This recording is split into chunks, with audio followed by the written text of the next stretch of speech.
Welcome on my YouTube channel education channel by Vishu. इस series में हम लोग देखने वाले हैं इंडियन सोल्यूशन कल्चर से संबंधित सभी ऑब्जेक्टिव प्रश्न। एक भी ऑब्जेक्टिव नहीं छूटने वाला है। आप इस वीडियो को अंत तक देखें। यह क्लास 12 रेनबो के का ऑब्जेक्टिव है जो आपका पहला प्रोज है इंडियन सोल्यूशन कल्चर। इस तरह से हम लोग पूरे 21 चैप्टर को देखने वाले हैं। तो आज का पहला प्रश्न है इंडियन सोल्यूशन कल्चर क्या है। तो याद रखिएगा इंडियन सोल्यूशन कल्चर क्या है। ऑप्शन में है essay, story, speech, none of this. यह एक एसे है।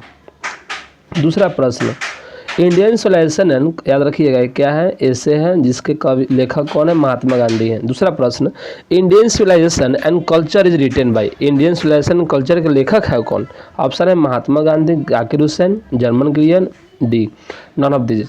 तो 1 का याद रखिएगा, 1 का जो आंसर है वो है ए और 2 का जो आंसर है वो है ए, मतलब कहने का अर्थ हुआ महात्मा गांधी।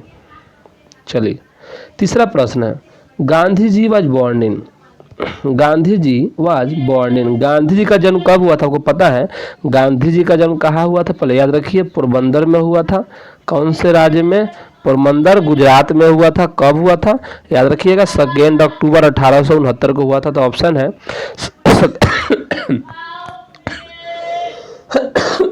2 अक्टूबर 2021, 2 अक्टूबर 1869, 2 अक्टूबर 1948, 2 अक्टूबर 1969। तो उनका जन्म हुआ था 2 अक्टूबर 1869। आंसर नंबर 3 का आंसर हो जाएगा बी। ठीक है, बहुत इंपॉर्टेंट है। अगला क्वेश्चन है Gandhi ji was died in, Gandhi ji का मृत्यु कब हुआ था। ऑप्शन है 30 जनवरी 1948, 2 अक्टूबर 1948, 31 जनवरी 1948, 13 जनवरी 1948। तो आपको मालूम होना चाहिए गांधी जी की मृत्यु 30 जनवरी 1948 को हुआ था। किसके द्वारा किया गया था, अब देखिए वो भी जान लेते हैं। गांधी जी की जो मृत्यु हुई थी, एक मिनट, गांधी की जो मृत्यु हुई थी वो किया गया था नाथूराम गोडसे के द्वारा। नाथूराम गोडसे, इसको लिख लेंगे आप लोग, नाथूराम गोडसे के द्वारा। कब हुआ था, कहाँ हुआ था, बिरला टेम्पल से जब वो निकल रहे थे। बिरला टेम्पल ये कहाँ पे है, ये है दिल्ली में। तो दिल्ली में क्या हुआ था, इनकी मृत्यु हुई थी बिरला टेम्पल से निकलते समय, वो भी किससे, रिवॉल्वर से। नाथूराम गोडसे ने इन्हें मार दिया था। Gandhi ji was popularly known है, देखिए गांधी जी को किस नाम जानते हैं आपको पता है। गांधी जी को हम क्या क्या बोलते हैं, गांधी जी को हम लोग बापू बोलते हैं, फादर ऑफ नेशन बोलते हैं, ये तो सबको पता है। उसके अलावा सत्य अहिंसा के पुजारी बोलते हैं। और एक और आपके किताब के अनुसार दिया है spiritual leader than a politician. तो ऑप्शन है Bapu, father of nation, spiritual leader than a politician, all of this. तो इसका आंसर होगा डी, ऑल ऑफ दिस। क्या है कि एक धार्मिक नेता थे और राजनीतिज्ञ नहीं थे बल्कि एक धार्मिक नेता थे। इसका आंसर हुआ डी, याद रखिएगा, बहुत इंपॉर्टेंट पूछा गया है। Gandhi ji used dash as chief weapon against British rule in India, Gandhi ji ने ब्रिटिश सरकार के विरुद्ध इनमें से किस प्रकार के हथियारों का प्रयोग किया। ऑप्शन है truth, non violence, both, none of this, अर्थात सच्चाई, अहिंसा, दोनों। तो आपको पता है उन्होंने ट्रूथ और नॉन वायलेंस का प्रयोग करके अंग्रेजों को भारत से क्या किया, भगा दिया। तो 6 का आंसर हो जाएगा सी। ठीक है, ओके, थैंक्स। चलिए आज का अगला प्रश्न Gandhi ji dominated Indian politics during, Gandhi ji ने इंडियन पॉलिटिक्स में कब से कब योगदान दिया। ऑप्शन है 1814 से 1948, से तो हो नहीं सकता है, 1915 से 1948, 1899 टू 1948, नन ऑफ दिस। आपको पता होना चाहिए गांधी जी 1915 से लेकर 1948 तक भारतीय राजनीति में अपना योगदान दिए, इसको भूलना नहीं है। चलिए Mahatma Gandhi was sorted by, Mahatma Gandhi को किसने सॉर्ट किया, एक minute. Mahatma Gandhi was sorted by Nathuram Godse, मैं बता चुका हूँ पहले। माई एक्सपेरिमेंट विथ ट्रूथ ये है क्या, देखिए माई एक्सपेरिमेंट विथ ट्रूथ ये महात्मा गांधी के द्वारा लिखा गया है। किसके द्वारा लिखा गया है, गांधी जी के द्वारा। ये है क्या, गांधी जी के द्वारा उनकी आत्मकथा लिखा गया। आत्मकथा बोले तो ऑटोबायोग्राफी, मतलब अगर कोई व्यक्ति अपने बारे में खुद से लिखता है तो उसको ऑटोबायोग्राफी बोलते हैं। यदि दूसरे व्यक्ति मेरे बारे में लिखता है तो बायोग्राफी हुआ। तो महात्मा गांधी ने खुद से लिखा अपनी आत्मकथा, इसलिए इन्हें ऑटोबायोग्राफी बोलेंगे। और उनकी ऑटोबायोग्राफी का नाम था my experiment with truth, Hindi में बोले तो सत्येरा प्रयोग। Who wrote many articles for young India, young India के लिए जो इंडिया का मैगजीन था उस समय जब अंग्रेज का शासन था भारत में, तो यंग इंडिया के लेखक कौन है, यंग इंडिया के लिए इन्होंने बहुत सारे आर्टिकल लिखे। ऑप्शन है महात्मा गांधी, बी.डी. सावरकर, सिगा नोयर, नन ऑफ दिस। तो याद रखिएगा ए होगा, महात्मा गांधी यंग इंडिया के संपादक है। That civilisation is not to be beaten in the world. वह कौन सी ऐसी सभ्यता है जो विश्व के किसी सभ्यता से पीछे नहीं हो सकती है, या विश्व की कोई भी सभ्यता उसे पीछा नहीं कर सकता है। ऑप्शन है इंडियन, चाइनीज, जापानी। याद रखिएगा इंडियन सिविलाइजेशन क्या है, ऐसी सभ्यता है जो कभी पीछे नहीं हो सकते। कारण क्या है, यह विश्वास करता है गॉड पे, इसमें मोरालिटी है, इसमें स्पिरिचुअल पावर है। यही 3 कारण हैं जिससे। अच्छा, अगला क्वेश्चन है, nothing can equal the seed sown by our dash. क्या बराबर नहीं कर सकता है, अगर सपोज डैट इसका आंसर होगा एंसेस्टर्स। ऐसे में देखा था ब्रदर फादर एंसेस्टर, तो इसका अगर एंसेस्टर्स इसका आंसर होगा, लेकिन इसका हिंदी जानना बहुत ज़रूरी है। जो पूर्वज हमारे लिए छोड़ के चले गए हैं, क्या उनका हम बराबरी कर सकते हैं? नहीं, पूर्वजों की बराबरी कभी नहीं कर सकते हैं। अगला क्वेश्चन है, फाराओस वे रूलर्स ऑफ। फाराओस कहाँ के शासक थे? Egypt, China, Japan. आखिर जो फाराओस थे वो इजिप्ट के शासक थे, प्राचीन इजिप्ट के। इजिप्ट को हिंदी में हम लोग मिस्र बोलते हैं, मिस्र बोले या इजिप्ट बोले, दैट आर सेम। तो ये क्वेश्चन बहुत बार पूछा गया है। देखिए जितना भी क्वेश्चन इस सीरीज में है सब वेरी वेरी इंपॉर्टेंट है। और इसी तरह हम लोग क्या करेंगे अगले वीडियो में दूसरा चैप्टर तीसरा चैप्टर करेंगे, और एक खुद से PDF बनाया गया है प्रीवियस ईयर को देखते हुए। 13वां question, India remains immovable and that. देखिए पूछा गया है क्वेश्चन, आपको पता हो क्वेश्चन में देखेंगे तो सब मालूम चलेगा। India remains immovable and that is her. India अभी भी क्या है, अस्थाई है, अडीग है, और यह उसकी क्या है, ब्यूटी, सुंदरता, ग्लोरी, शान, पहचान, चार्ज मतलब उस पर कोई चार्ज मतलब क्या होता है, बोझ। तो कहने का अर्थ है इंडिया रिमेन्स इमूवेबल, इंडिया अडीग है और यही उसकी शान है। शान का हिंदी क्या होता है, glory, and that is her glory. ये किताब का क्वेश्चन है, ऑब्जेक्टिव में लिखवाया गया होगा आप लोगों को, अगर जो हमसे पढ़े हुए हैं। Civilisation is the mode of conduct which points how to man the path of duty.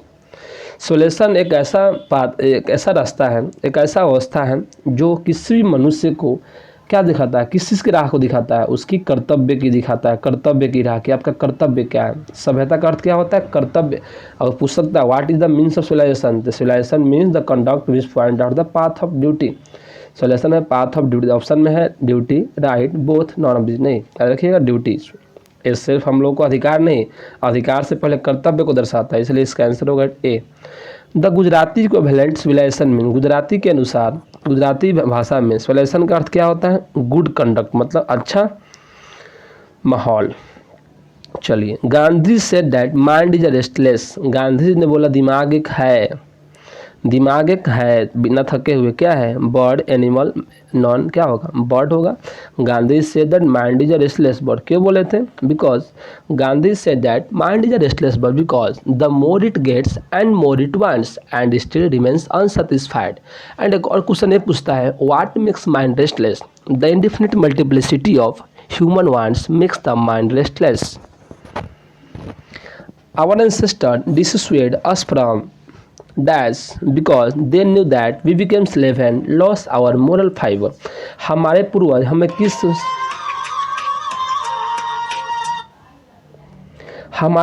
हमें किस चीज़ से दूर रखते थे, जिससे हम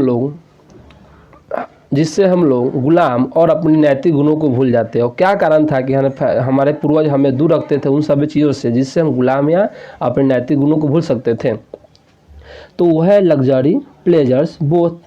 यही दो है, लग्जरी और प्लेजर्स। अगर ये जो व्यक्ति इन दोनों को अपनाता है वो पक्का है या तो किसी का गुलाम बनता है या तो अपने नैतिक गुणों को भूल जाता है। ठीक है, याद रखिएगा, इसका आंसर होगा सी। याद रखिए, बहुत इंपॉर्टेंट है, पूछा गया है।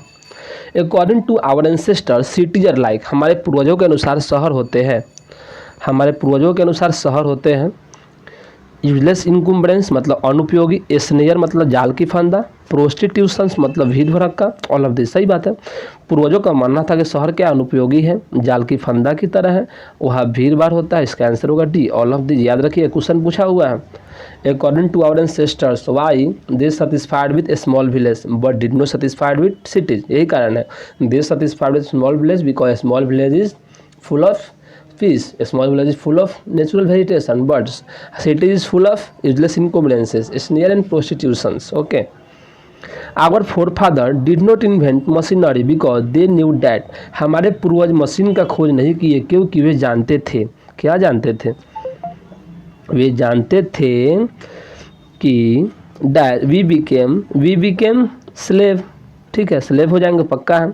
लॉ सर मोल भाई पढ़ा के आऊँ मैं, वो जानते थे कि हम लोग क्या हो जाएंगे, स्लेव हो जाएंगे और अपने नैतिक गुणों को भूल जाएंगे, अर्थात आंसर नंबर सी बोथ हो जाएगा, सी, याद रखिएगा, बहुत इंपॉर्टेंट क्वेश्चन है। अगर ये वीडियो पसंद हो तो जरूर शेयर करें अपने दोस्तों के बीच और हमें सपोर्ट करें। Indian solution is to elevate, Indian solution क्या प्रदान करता है? ऑप्शन है moral being, morality, spiritual power, all of these. सही बात है, मोरल बीइंग प्रदान करता है, मोरालिटी प्रदान करता है और स्पिरिचुअल पावर प्रदान करता है, that means all of this, D. European civilization is also known as, European civilization को इन्हीं में से किस एक और नाम से भी जानते हैं? Option A modern civilization, option B western civilization, option C both, option D none. याद रखिए यूरोपियन का दो नाम है, एक तो मॉडर्न नाम है, या तो इसको मॉडर्न बोलते हैं या तो इसको वेस्टर्न बोलते हैं, याद रखिएगा। क्यों? क्योंकि वो मटेरियलिज्म की पूजा करता है, only worship materialism, answer number C, 21 का होगा C. Indian civilization belief in, Indian civilization विश्वास करता है गॉड, मटेरियलिज्म, स्पिरिचुअल पावर, ईश्वर पर, पदार्थ पर, धार्मिक शक्ति पर, तो इसका आंसर होगा ए एंड सी। ये सिर्फ विश्वास करता है गॉड पे और स्पिरिचुअल पावर पे, ए एंड सी, आंसर होगा 22 का, याद रखिएगा आप लोग। Western solution is to propagate, western solution क्या प्रदान करता है? Morality, immorality, spiritual power, all of this. Western की बात करें तो मोरालिटी तो होगा नहीं, वेस्टर्न सिर्फ क्या करेगा, इमोरालिटी, आंसर नंबर बी। जीवन इज एसोसिएटेड विथ, जीवन का संबंध इनमें से किस से है? गिबॉन या जीवन जो बोलिए, रोम, इटली, जापान, ग्रीस, याद रखिएगा जीवन का संबंध इटली से है और फाराओस का संबंध किससे है? इजिप्ट से है, मैं बता चुका हूँ। World famous Attic civilization is in, विश्व का सबसे प्रसिद्ध एटिक सभ्यता कहाँ पर विकसित है? ये बहुत इंपॉर्टेंट है, पूछा गया है। ऑप्शन है ग्रीस, इटली, रसिया, जापान। ये कहाँ पे है? ग्रीस में, याद रखिएगा। एटिक सिविलाइजेशन कहाँ पे फेमस है? ग्रीस में है। European civilization will mean dash for India, European सभ्यता भारतीयों के लिए क्या है? लाभ, ऋण, बर्बादी, गुड मतलब अच्छा, डी मतलब नॉन, याद रखिएगा। यह पूछा गया क्वेश्चन है, यूरोपियन सभ्यता भारत के लिए क्या है? ऋण है। यूरोपियन सिविलाइजेशन मीन ऋण फॉर इंडिया, किताब का क्वेश्चन है। चलिए, please subscribe our YouTube channel education champ by Vishu, हमारे चैनल को सब्सक्राइब करें। एजुकेशन चैम्प बाय विशु के नाम से हमारा यूट्यूब चैनल है। If you like my video please share and support me, अगर यह वीडियो आपको पसंद आए तो कृपया करके शेयर करें और हमें सपोर्ट करें। If you want all objective video like this chapter please message in the comment box, अगर इसी प्रकार के वीडियो आप चाहते हैं सभी चैप्टर का तो कमेंट बॉक्स में ज़रूर बताएं। दिस चैनल इज, अब आपसे जो छोटे हैं, जो क्लास 10th में पढ़ रहे हैं, उनके लिए भी ये चैनल है, बिकॉज इस चैनल पे मैं अभी ऑब्जेक्टिव डाल रहा हूँ, इसके बाद सब्जेक्टिव का सीरीज लाऊंगा। I teach science of class 10th, I teach English, geography of class 12th।